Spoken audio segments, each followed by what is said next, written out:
Now, the greatest radio shows of all time. Suspense. The Shadow Node. Washington calling David Harding, counter-spy. Classic radio theater. The Great Gildersleeve. Fibber McGee and Molly. Dragnet. Gunsmoke. The Lone Ranger. Now, step back into a time machine with your host, Wyatt Cox. Good evening, friends of the Inner Sanctum. An episode of the Signal Oil Company program, The Whistler. This episode, entitled Return Engagement, originally broadcast on the west coast of the United States, March 10th, 1948. And now, the Signal Oil program. The Whistler.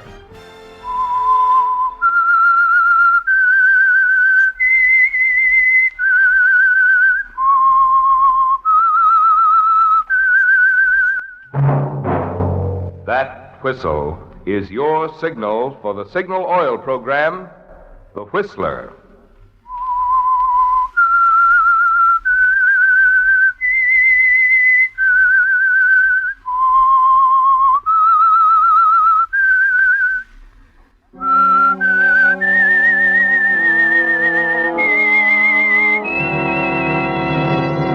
I am the Whistler, and I know many things, for I walk by night.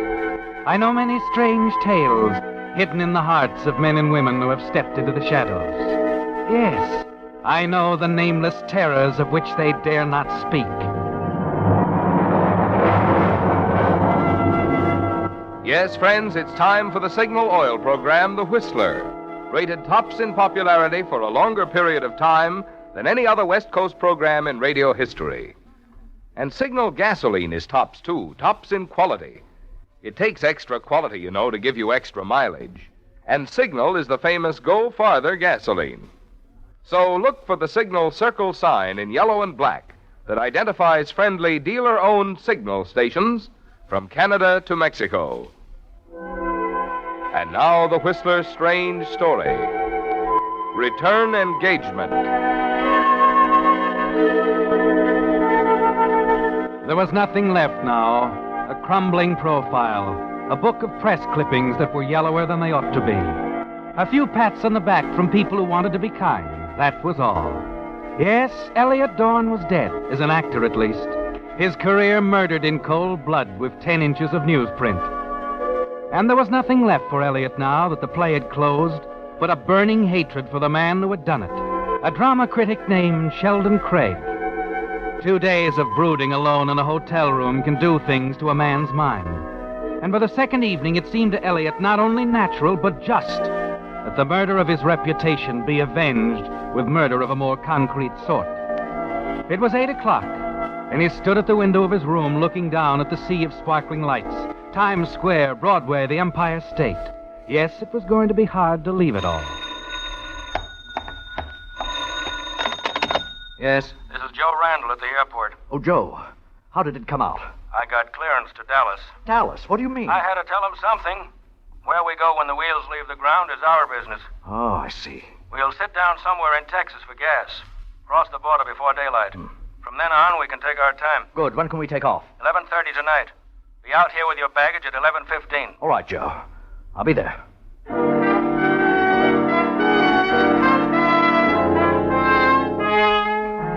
You hang up the phone and look at your watch. It's 8 o'clock, Elliot. There's plenty of time. You can have dinner, perhaps a drink afterwards. Stroll across town to Sheldon Craig's apartment. Chat with him for a few delicious minutes before you calmly take the gun from your pocket and shoot him down. Yes, it's come to seem so simple, hasn't it, Elliot? 2 days alone in a hotel room can do things like this. You hate him. You'll kill him. You'll find a new life in Mexico or Point South. It's as simple as that. There's a pair of martinis and a good dinner under your belt at 10 o'clock as you press the buzzer outside his apartment. Note that hanging from the doorknob is the usual "do not disturb" on pain of death. Oh, Dawn. Good evening, Sheldon. You don't mind, Dawn. I'd rather you called another I'm time. afraid I have to insist. I see I must now add to your already staggering list of shortcomings that you can't read. I'd hoped the sign on the doorknob. Oh, now, Sheldon, that certainly doesn't refer to me. Why, we've been comrades in arms too long. Come, Dawn. Why are you here? Let's get it over with. Well, you're not going to keep me out here in the entrance hall, I hope. I'd prefer to keep you in the basement. But if you're determined... Oh, I am. This way. I suspect you've come to carp about my review of Tall Tower, hmm? It goes a little beyond that, I'm afraid. A few months ago, I was on my way up again, Sheldon. A good review in that play could have done the trick. Oh, really? Now, look, man, what good does it do? Listen to me, Sheldon. Things began to break for me. There was this part, and more than that, a chance with Judith Haskell next fall, This Quiet Dust, her new play, the biggest opening of the season. Indeed. I've come to thank you, Sheldon. That review of yours, it was quite effective. Makes it possible for me now to look forward to a life of ease. No parts, no career, no clamoring public. The actor to the last, the closing speech, the final bow. Oh, stop it, Sheldon. How long did you think you could get by with this pulling strings, playing with people's lives, ruining them because your dinner didn't agree with you the night you saw the play? Who gave you the right to do that, Sheldon? Well, answer me, who? You may shout as loud as you like, my man. The apartment's thoroughly soundproofed. And when you're through, you may go, as noisily as you came. Oh, you've gone too far this time. This is one sure not going... Excuse me just a moment. He turns, Elliot, and your hand goes into your coat pocket, grips the handle of the automatic. Leaving it in the pocket, you raise the barrel, pointed directly at his back. Your finger finds the trigger. Goodbye, Sheldon. Goodbye. Oh, don't go, Dawn. Not quite yet. Missed fire. Come in, Judith. Judith. You know Miss Haskell, of course. Why, Judith, what are you doing here? Well, I seem to have come here for the same reason as you, Elliot. I think Sheldon was most unfair in his treatment of you, and I was telling him so when you arrived. I have to stop. There's a chair right behind you, Dawn. Do collapse in it. Oh, please, Sheldon. I couldn't help overhearing Elliot, and Yes, Dawn, you're a very convincing actor. Everywhere but on the stage. But I can't do much with a lady playwright once she's made up her mind. What's this all about? I want to use you, Elliot, in summer stock next month. We're reviving an old play of mine, Rendezvous with April. I've told Judith it's against my better judgment, but if I'm wrong, I'll be willing to eat crow. And if it does work out, Elliot, I'm sure we'll be working together in the new play next fall. Good Lord, and I almost... What's the matter, Elliot? You almost what? Oh, never mind, Judith. It doesn't matter now.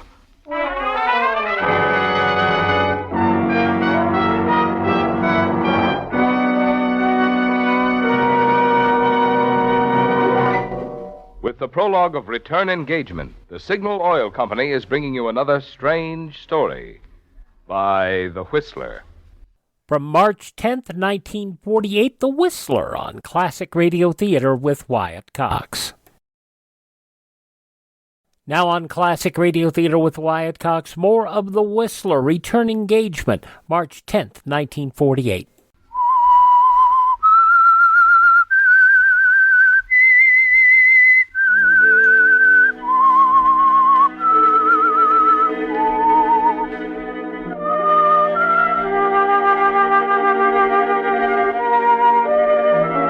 It was almost supernatural, wasn't it, Elliot?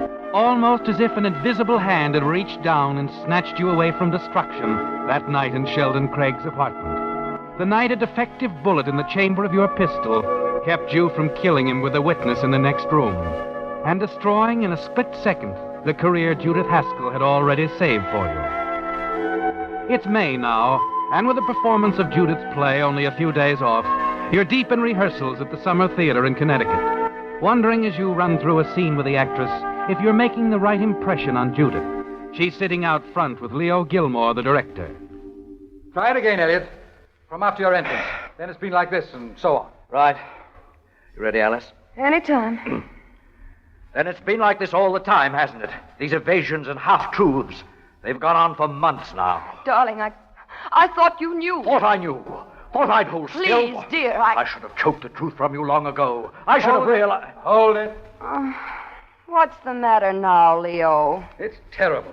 If this goes on, I'll give you both top billing in Madame Tussauds Waxworks. What'll it pay? Oh, never mind the wisecracks, Alice.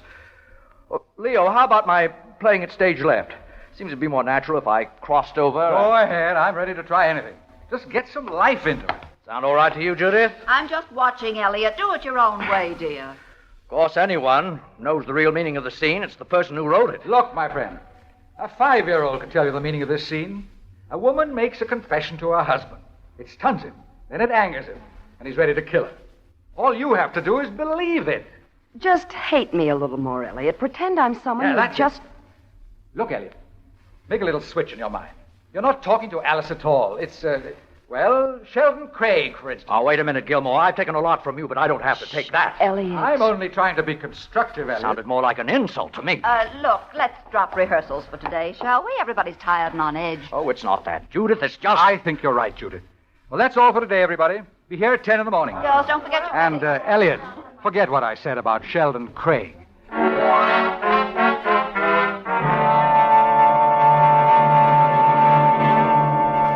But you can't forget, Elliot.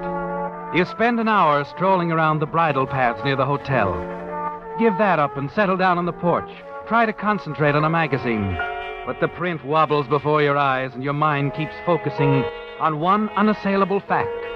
Sheldon Craig hates you, and it's in his power to ruin you. This waspish little bantam with his opera cloak and sword cane, who plays with theater people as if they were his private puppets. How much will you sell them for, Elliot? Oh, Judith. What do you mean? Your thoughts. I'll buy them. Oh, I was just reading this magazine. You've been staring into space for 10 minutes. I was watching. I didn't realize it was so obvious. I guess I ought to apologize to you about this morning, Judith. I don't see why. I think I prefer you when you're being venomous about Sheldon. You know, Elliot, he wouldn't bait you if you didn't react so violently. I think he would. It's been going on for 15 years now. Well, he does pride himself on his honesty as a critic. Do you trust his judgment, Judith? I have to consider him, you know. He's ripped into plays of mine more than once. You didn't answer my question. Do you trust him? Oh, Elliot, this is no day for answering questions. It's a wonderful day for driving. Now be a darling and take me into town. You mean New York? Well, why do you think I canceled rehearsal? We'll have cocktails and dinner and be back here before midnight. Why, Judith, You're making such a shameless wench of me, Elliot. Is it asking too much? I know, Judith, not at all. I think it's a wonderful idea. Good, let's go.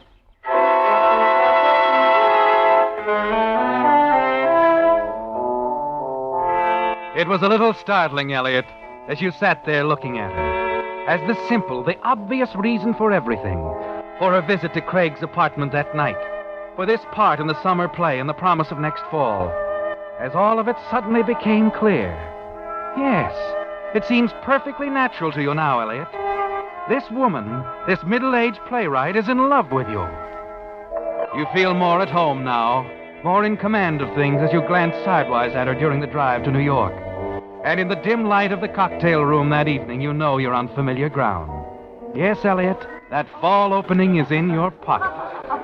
How's the martini? Wonderful. Good.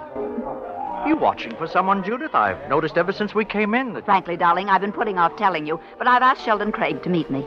You what? Oh, he might not like it either. But I thought that if the three of us had dinner, you two might... Oh, wait, there he is. Here we are, Sheldon, over here. Well, if I'd known, I'd have asked for a darker corner. Oh, now stop it. I think it's up to you to straighten things out with him.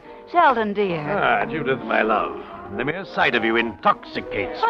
You intoxicate much too easily, Sheldon. Aren't you going to speak to Elliot? I'm already suffering the quickest hangover in history.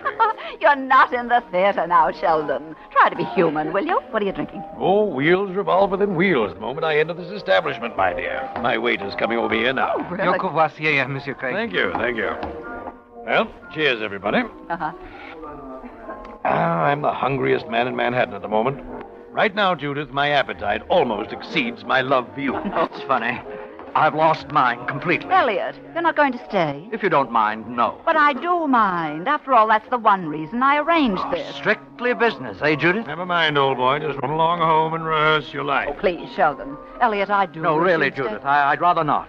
I've got to get out of here. A delightful exit, my boy. Strength, character, purpose.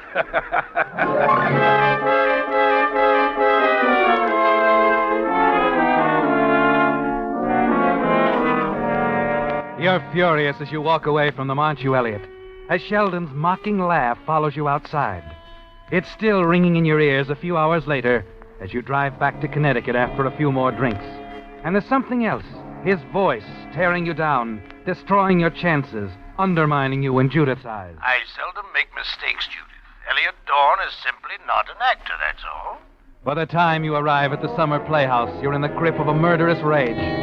You run the car into the garage alongside the inn, slam the door as you get out, walk around to the front, and settle down in a chair on the porch. It's only a few minutes later that a car drives up. Thanks so much, Sheldon, dear. I really enjoyed the dinner. I, too, my dear. Even that delightful bit of ham at the cocktail hour. Never mind, Dad. Well, just remember what I told you. Never let sentiment interfere with art or business. Good night, Sheldon. Good night.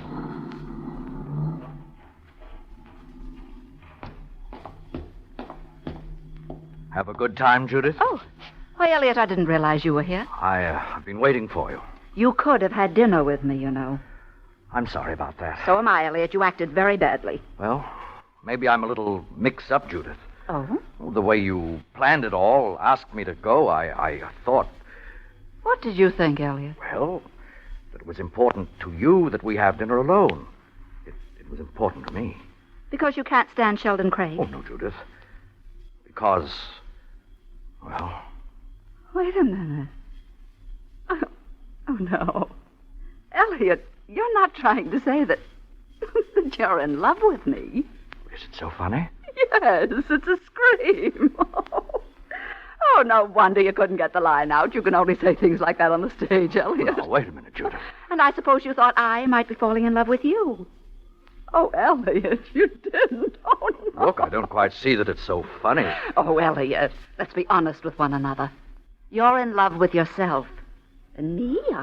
Well, I'm a big girl now. I know all about actors who want parts in my plays. That isn't true, Judith. As far as tonight's concerned, I had one thing in mind. It's extremely important for both of us to be in Sheldon's good graces. That's all. I'm sorry if I assumed too much. Good. Then we'll forget it. I think you can act, Elliot. And that's all you'll have to do to get that part in the fall. I'm not so sure with Sheldon muttering in your ear. Oh, I'll handle Sheldon. In the meantime, you might borrow his suggestion and worry about your lines. I hope I haven't messed things up too much, Judith. Well, you've done nothing a good performance won't cure. Good night, Elliot.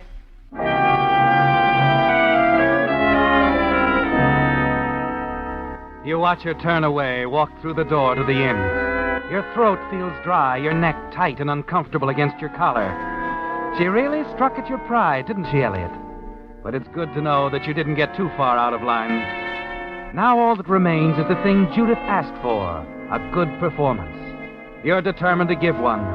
Somehow, a few nights later, when the curtain goes up in the dress rehearsal, and you know that Judith and a number of critics and special friends are out there watching, you suddenly find yourself move into the part like it was written for you. Every nerve keyed to the proper pitch, until you know that you can't miss. The play is nearly over when you're aware of something else. Sheldon Craig sitting with Judith, whispering in her ear, and a moment later, the two of them get up and go out.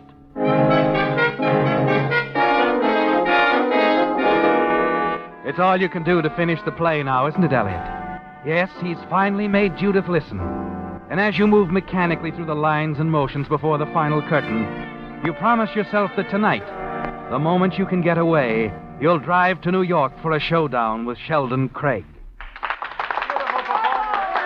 Nice going, Elliot. Very swell. Yes. Great, wasn't I? You were. Really tough. Yes, so great that Judith walked out before it was even over. Huh?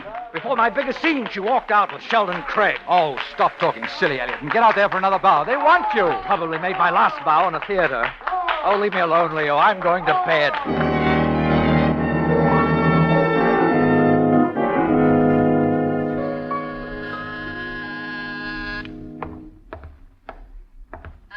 In heaven's name, what manner of beast comes ringing at the door? Dawn? What the devil? I want to talk to you, Sheldon. 2 a.m? Please, I have a poor appreciation of my own intellect at this hour. I'm sure you have nothing to say that could possibly interest me. I'm coming in, Sheldon. I didn't drive all the way from Connecticut for a brush-off. But I only just got in myself. I had to stop by the office, Dawn. I'm dead tired, man. Yes, so am I. Of the way you're kicking me around.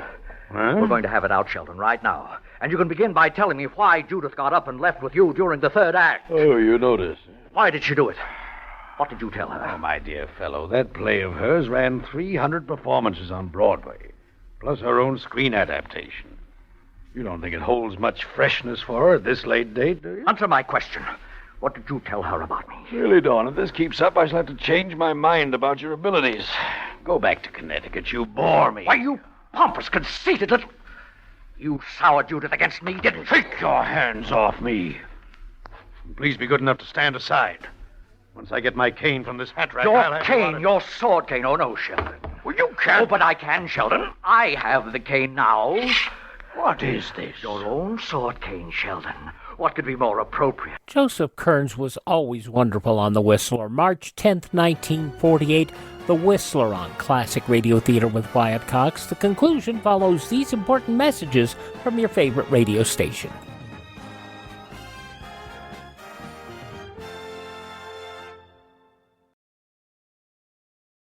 Just when you thought it couldn't get any better, Mike Lindell and MyPillow launching the MyPillow 2.0. Now, when Mike invented MyPillow, it had everything you could want in a pillow. Now, nearly 20 years later, he's discovered a new technology that makes MyPillow even better. Of course, the patented adjustable fill of the original MyPillow, but now with brand new fabric with a temperature-regulating thread, it's the softest, smoothest, and coolest pillow you'll ever own. Say goodbye to tossing and turning and flipping your pillow over in the middle of the night. And more great news on the MyPillow 2.0 buy one, get one free offer with my promo code Wyatt. MyPillow 2.0 is 100% made in the USA, 10-year warranty, 60-day money-back guarantee. Go to MyPillow.com, click on the radio podcast square to receive the MyPillow 2.0 buy one, get one free offer. Use my promo code Wyatt or call 1-800-928-4715.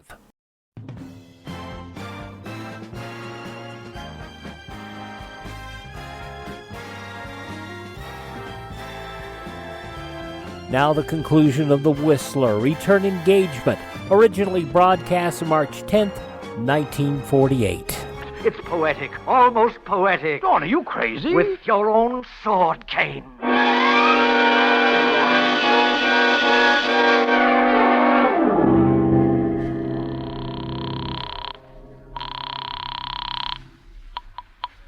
Randall's Flying Service. Joe, this is Dawn again. Look, I said I'd call you I can't back. wait. I've got to know. But Tell me, when can we take off?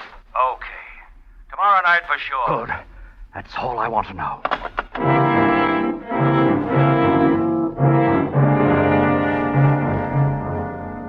But you're going to make sure this time, Elliot. It's a gamble. With Mexico and freedom on one side, your career on the other. You know you still have a chance. That it's possible no one knows of your trip to New York. Certainly not of your visit to Sheldon Craig's apartment. So you return to the inn in Connecticut, to a day of torture as you wait for the news to break. The morning papers come in yet, miss? No, I'm sorry, Mr. Doyne, not yet.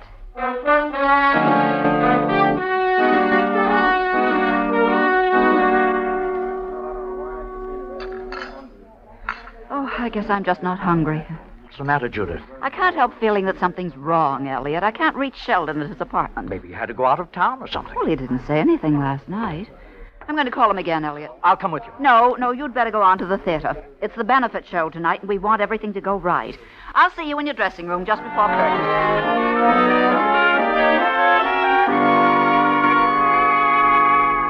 You watch her go, then get up, sign the check, and walk to the theater. It's like waiting for an axe to fall, Elliot. And you almost want to give up right now and get to the airport. But you have to be sure. There might be a chance, Elliot. You may not even be suspected. You're sitting at your dressing table, putting on your makeup when it finally comes. You hear it all through the door. Leo Gilmore talking to your leading lady. Alice, Yes? have you seen Dawn? I think he's in his dressing room, Leo. Why? What is it? This. You read it? Lord, I can't understand it. What are you talking about? Right here, see? Actor slays critic. What? Here, let me read that. It's all there in black and white. Actor slays critic. Huh. The payoff with Dawn and his old enemy, Sheldon Craig. Oh, Leo, let's go talk to him. Let's knock on his door. There it is, Elliot. They found him. Elliot? And somehow they know. You stare at the door, Elliot, wondering what to do. Your eyes go to the window. Outside, you pause at the mouth of the alley. There's a crowd in front of the theater. And then you see something that stops you in your tracks. Police cars, Elliot. Several of them swinging in at the curb. Your car's across the street. It's a long chance, but you've got to take it.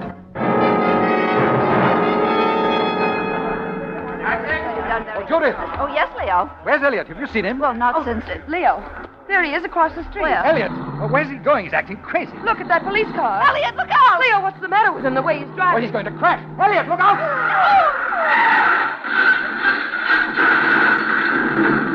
Elliot. Elliot. Oh, no.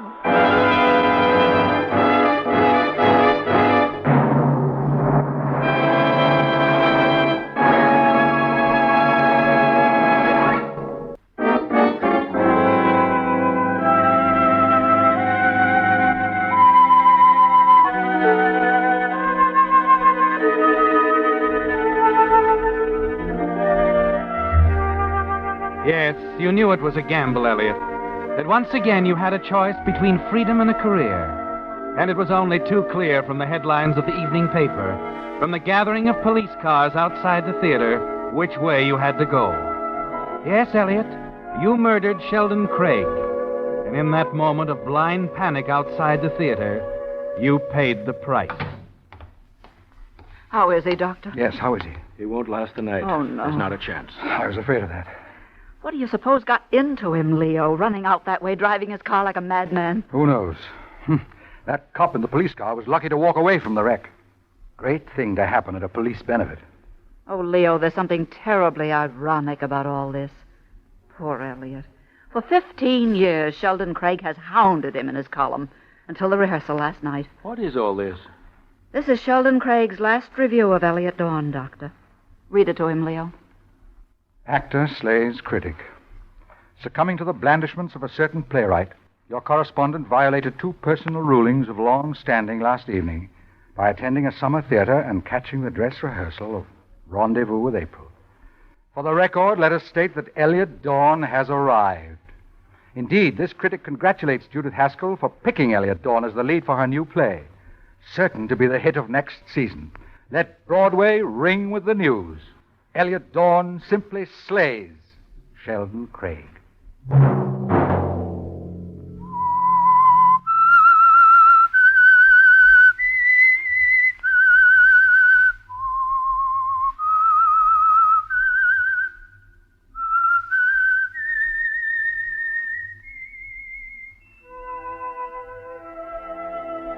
Let that whistle be your signal for the Signal Oil program, The Whistler. Each Wednesday night at this time, brought to you by the Signal Oil Company, marketers of Signal gasoline and motor oil and fine quality automotive accessories. Signal sends birthday greetings to all Girl Scouts and a wish for the success of this year's big project, Clothes for Friendship. If you would like to help in clothing the destitute children overseas, call your Girl Scouts office tomorrow.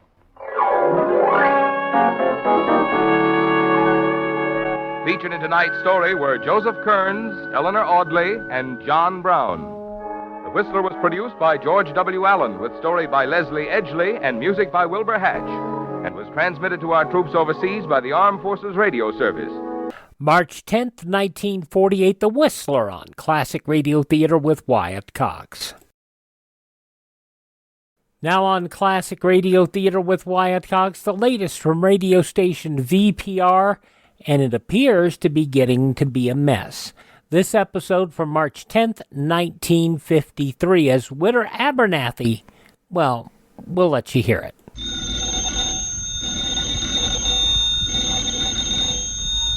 Granny's, Abner. I believe that's our ring. Hi, Doggy's Lum. I believe you're right. I'll see. Hello, jot 'em down, store. This is Lum and Abner.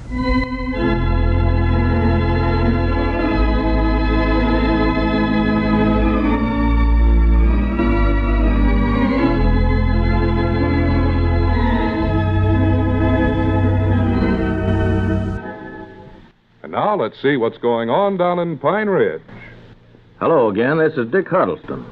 Yesterday, Lum conducted a telephone survey to find out how popular the new Moe's Mooch program was.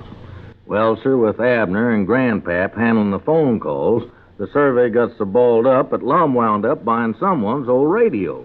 Now, don't ask me to explain that. But in spite of the survey, the business is picking up, and according to a phone call Lum is making right now, it sounds like they might have added another sponsor. Well, sure, Ari. What kind of a program would you want? Well, yeah, spotted announcements are nice, but I think you'd be happier with a full-hour program. Maybe he liked a little shaver. Well, yeah, I reckon you could start out with spotted announcements and work up to something bigger later on. Little shavers sing good, I know. Well, that'll run you about $3 for $1. Well, yeah, it is a little high, but everything's up nowadays, you know. Well, you ought to have at least 3, Irie. Well, good. Singing. Yeah, we can put on them kind. That's the kind I like. All right, Irie. We'll work out a floor mat for you and get in touch with you. You bet. All right, and much obliged. Goodbye. Did you sell him? Yeah. That makes the 4th sponsor we got now. Hooray. Oh, they're coming in fast now. We're catching them faster than we can string them. Yeah, I know that if we could ever satisfy Mose Moots on a program, we could please anybody. Are you sure Mose is satisfied? Oh, yeah. He signed a long-term contract with us for Pine Ridge Princess. Long term? 3 straight weeks. Doggy. With daily options, of course. Huh? That's radio talk, I think. I forget now what it means. Anyway, if he wants to use them, he's got them. Well, how do you use one of them option things? Well, to tell you the truth, I don't know, but we're safe because he don't know what it means neither. Good. Don't you tell him neither. I won't. Even if I found out, I wouldn't tell him. Well, we better get to work and study up some good spotted announcements for Irie. Yeah. He wants to feature used buggies. Says they ain't moving very fast right now. They never did move very fast. I rented one of them things from him one Sunday to take some of Elizabeth's relates out to Pin Oak Flats. Ludlow Harris and his family was here. That dad-blame thing went so slow it was dark by the time we got there. Well, that weren't the buggy's fault. It was that old nag you had with it. Lum, don't you talk about my woman like that. I mean the horse. The horse you rented from Irie. Oh, yeah. Well, I had to have a horse. I couldn't pull it myself. I tried to get Elizabeth to get out and lead the horse or help him pull one, but she wouldn't do it. You know how she gets stubborn every once in a while. Well, she gets skittish in cold weather, too, I know. Yeah, well, I don't think she's particularly scared. The horse shied a little from her, but Elizabeth was right calm about him. Dog, as I wish now I'd have got out and pulled it or something. I'd have gone a heap faster if I did, I know that. Well, now, if we can build business up for Irie with these spotted announcements, maybe he can buy himself some better horses. Good, I hope so. Yeah, let's see now. What would be a good floor mat for him? Let's see. He wants them singing commercials, huh? Yeah. They have to rhyme, don't they? Supposed to, yeah. Hodgkins. That's a hard word to rhyme. I was just studying here. Hodgkins, Hey! How about, every Tom, Dick, and Mabel goes to ours liver stable? Tom, Dick, and Mabel? Yeah. Who's Mabel? Mabel who? That's what I say. Where'd you get that Mabel? I thought it was Tom, Dick, and Harry. Oh, did I say Mabel? Yeah. Let's see, Mabel. Mabel Abernathy. Might have been her. Is she working down to ours liver stable? Madman. Huh? That's what he wants to be known as. Irie Madman Hodgkins. What's he so mad about? If he don't want to pay the $1 for the announcements, why don't he stay out of radio? Well, the idea is calling him that by that name. Wait a minute, there comes Cedric. Huh? Well, he went to the county seat. Well, he was supposed to. Supposed to have taken Princess Goshen in there to ride on the elevator. That was the wish that she made when she was chose princess yesterday. Now, I reckon what happened. I don't know, but now, if Cedric expects to work for our radio station, he's got to do better than that. Yes, sir. We promised them princesses we'd see they got their wish no matter what it is. Come in here, Cedric. Yeah, why ain't you at the county seat? Yeah, how about that, Cedric? Well, I was in there. When? This morning. Well, did you forget to take Miss Goshen with you? No, Mom. She went along. We started out awful early, though, a little after sunup. Well, good for you. Well, did you take Miss Goshen to some building where she could ride on the elevator? Yes, Mom. I taken her to the highest one in town, that big 3-story one. Good. Oh, well, good. I just feared you didn't do what she was supposed to. I still don't see how come you got back so fast, though. Well, me and Miss Goshen walked inside the building, and I said to her, well, Miss Goshen, now you can have your wish. There's the elevator. She taken one look at it and then run out of there screaming. You mean she never rode on it after all, Cedric? No, Mom. Scared her plumb to death. Oh, poor little thing. So I hunted all over for her, and finally I found her hiding in the back seat of my car. bless her heart. Bless her little heart, scared to death. She told me to get her back to Pine Ridge just as quick as I could. If that don't beat all. She was shaking so much on the way home I had to get out and put the headlamps back on 3 times. For the land's sakes, Granny, I never thought she'd act that way. She was so happy yesterday when she got chose princess. Yeah. Her eyes lit up when she said all of her life she'd always wanted to ride on an elevator. So that's what she wanted to do more than anything in the world. Well, just goes to show you can't put no dependence in what a woman says. Well, if you think her eyes lit up yesterday, you ought to saw her this morning when she seen that elevator. She looked like a pinball machine when you hit 8,000, boy.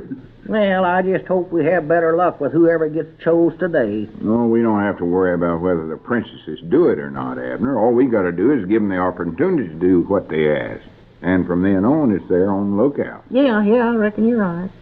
I'd just like to see them enjoy it, that's all. Might make the program more popular. Well, yeah, there's that to consider. I just wonder what the princess in today's program will want. No telling. Something silly, no doubt. Oh, it's bound to be something silly, long as it's a woman thinking it up. Miss Goshen sure was scared. I wonder who'll be chose as princess for today's program. I don't know, but we better get started things around here. Yeah. We're going to have more chairs in here than we had yesterday. We had women sitting on the counters and a pickle barrel and I don't know what all. Let's see, how much time we got now before we go on the air?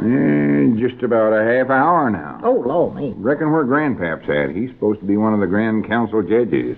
Say, Mr. Lum, can I get to be one of them princesses today? Well, no, of course not, Cedric. You have to be a woman before you can be a princess, Cedric. Well, I was a princess the other day when I was Miss Fremont. Don't you recollect that? Don't you recollect me, Miss Fremont from Hatfield? We was just rehearsing that day, Cedric. Well, I don't care. I've been studying up some wishes. Cedric, you don't want to have to put on that red velvet kimono again, do you? Oh, gosh, I forgot about that. No, Mom, I don't want to be one of them after all. Well, I didn't think so. Well, howdy, Grandpap, old sidekick. Yeah, howdy. We was just wondering where you was at. Yeah, you don't need to never worry about me, Abner. I ain't never missed a appointment my whole pigeon-toed life.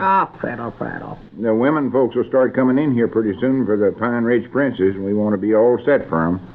Cedric, I wonder if you'd run over to the church and see if you can get some more of them folding chairs. Yeah, there's a good idea. Mom. Don't forget to come back neither, Cedric. Who are you going to pick for the spavin-legged princess today, Lum? Well, we don't know yet, Grandpa. Hurry up, Cedric. Yes, Mom, I'm going. Get as many chairs as you can now. Okay. You know, I'm getting to be right popular since I become a judge on this show. Popular? Yes, sir. All the women are trying to get on the good side of me. I'm practical matinee idol or something. Huh? Well, now you know what I've been going through all these years, Grandpap. It gets pretty tiresome after a while, though. If Miss Barton's one of the contestants, I'm going to cast my vote for her. You ought to seen the lemon pie she baked for me. My woman Charity like to blew a gasket. Doggy, she never baked one for me. I'm one of the judges, too, you know. I can tell you right now, I'll vote her again her if she's one of them. I wonder who it'll be. Sort of gets your curiosities raised up, don't it? Well, what I want to know is what the princess is going to wish for her. Them women folks can think up the outlandishest things. I just wonder what it'll be. Well, I know one thing for sure. Whatever her wish is, I'll see to it that she gets it. Oh. Now, take it easy, Mom. You're going to be all right. Has the women folks all gone? Yep, they've left. The show's over. I only wish Miss Barton could have win it, though. Oh, me. Is my head hurt bad? No, you just bumped it a little when you fainted there. Granny, that's the worst one thing that ever happened to me. Well, don't worry, Lon. Me and Grandpap finished up the show fine. Well, I don't care about that. I wish now we never had started the blamed thing. Granny, this is your fault, Abner. My fault? Yours and Grandpap's. Why in the world did you fellers have to pick the Widder Abernathy for the princess? Lom, we never knowed what she was going to wish for when we picked her. All the idiots. Lom, it weren't our fault. Granny, how am I ever going to get out of this now? Just look at what you got me into. We never got you into nothing, did we, Grandpa? He's always bragging about being such a ladies' man. Why, sure. Now, I can tell you one thing. If we ever do this show again, I'm going to get some different judges. Oh, what a predicament I'm in. What a calamity. My whole future's ruined. Career blasted. Oh, you ain't hurt so bad. Why, Grannies, I just ain't going through with it. That's all there are to it. You've got to. That's the rules of the program. I don't care if it is. I ain't going to do it. If you don't, I believe she can lawsuit you, Lum. Abner, don't just stand there. Think of some way to get me out of this. Lum, I weren't the one that stood up there and told her you'd see to it she got whatever she wished for. Yeah, but how did I know she was going to say she wanted me for a husband? Well... Granny, I'll study up some way to get out of this if it's the last thing I ever do. Well, Lum has always wanted to be a prince, but he apparently thinks that this is doing it sort of the hard way. He'd better do some rather heavy thinking between now and tomorrow when ABC once again presents Lum and Abner at this same time over most of these same stations. And now back to Pine Ridge for a final word from Abner and his very worried partner, Lum. Now, Lum, you got to promise me one thing. Don't you do nothing desperate now. Abner, I'm a desperate man. Anything I do is bound to be desperate. Well, now, don't you go out there and throw yourself in a mill pond or nothing like that. Well, I doubt if I'd do that. The water's too cold for anything like that. Well, sure, if you're going to do that, at least wait for summertime. But on the other hand, when I think of the Widder Abernathy... Just don't Abernathy... think of her. Just think of them nice friends of ours that's been writing us such fine letters. Yeah, I'd hate to have to go away again right after everybody's been giving us such a nice welcome back to radio. Yeah, you better stick around a while, Lum. We'll figure out some way to handle the Widder. Well, we better figure pretty fast before it's too late. If I just had some slim ray of hope. Well, I'll get my little old brain to working on it. Well, there's the slimmest ray I ever heard of. Ah. But there ain't no use to stand here and worry about it. We better get out of here. Yeah. So long, folks. We'll see you tomorrow. Leastways, Abner will. I'll get old Lum there, too. Don't you worry. So long, everybody. March 10th, 1953, Lum and Abner here on Classic Radio Theater with Wyatt Cox. Visit Ted at radiomemories.com. He supplies us all these Lum and Abner shows from his freshly restored collection. Visit him at radiomemories.com. Our webpage is classicradio.stream, where you can stream all of our shows on demand. Learn about building a classic radio collection of your own. You can contact me, find our social media links, and if you're so inclined, you can buy me a coffee. The Buy Me a Coffee money helps us acquire additional classic radio collections, and it also helps maintain our distribution channels. That's at classicradio.stream. Thank this station, support their advertisers, and tell all your friends the greatest radio shows of all time are right here at this spot on the dial. Classic Radio Theater with Wyatt Cox on your favorite radio station.